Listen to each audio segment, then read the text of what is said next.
Hey guys, I'm going to use this 2006 Jeep Grand Cherokee to point out to you the location of some important fuses and relay for the blower motor. I'm also going to talk to you about how it's wired a little bit. So the first fuse for us to check is down here. It's going to be this 10 amp fuse that I've got covered in orange paint. That provides power to both the blower motor relay as well as your AC control. So check that out first.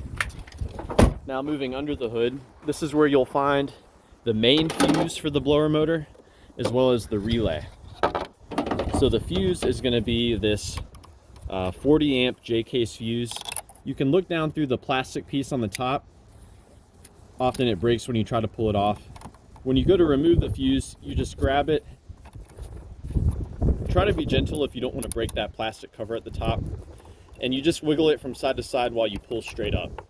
So that's how you remove it. You really don't need to remove it unless you know it's bad. This is your blower motor relay. You can try tapping on it. Sometimes relays can get stuck and tapping on it can momentarily free it up. The best way to troubleshoot the relay is to swap it with a known good relay. And there are 3 other relays on this car that are like it. So there's 2 right here and there's 1 there as well. Now, let's go over in detail what each of these pins do. So you can see this pin right here is red.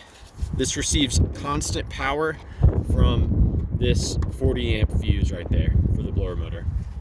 When this relay is energized, it takes this power from this pin and it sends it to the white pin. That white pin does not go directly to the blower motor. It instead goes to the blower motor speed control, which uses that power to power the blower motor.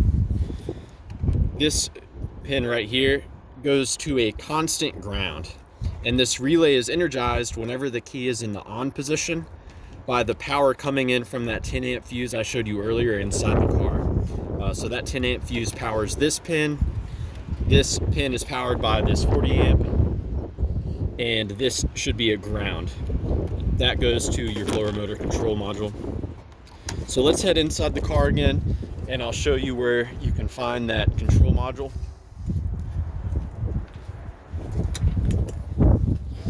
So if you remove the glove box, you can look behind it.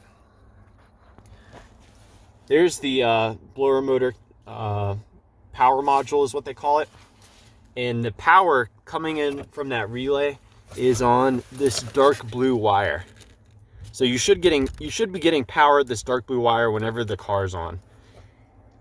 This ground wire is a black light green wire, so this should get constant ground.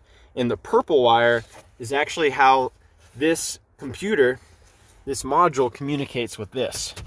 This sends basically a signal on that, a pulse width voltage on that purple wire, telling it what speed to go to. And these 2 wires, the black and the green wire, they go to the blower motor. So if you are getting voltage on these wires but the blower motor is not coming on, you may have a bad blower motor. If you're not getting any voltage out of this but you are getting voltage to it and you have a good ground, then probably you need a new one of these. So yeah, I hope this was helpful for you guys. Please let me know if you have any questions, or more importantly, if you have any advice about troubleshooting the blower motor on your Jeep Grand Cherokee. And thanks for watching.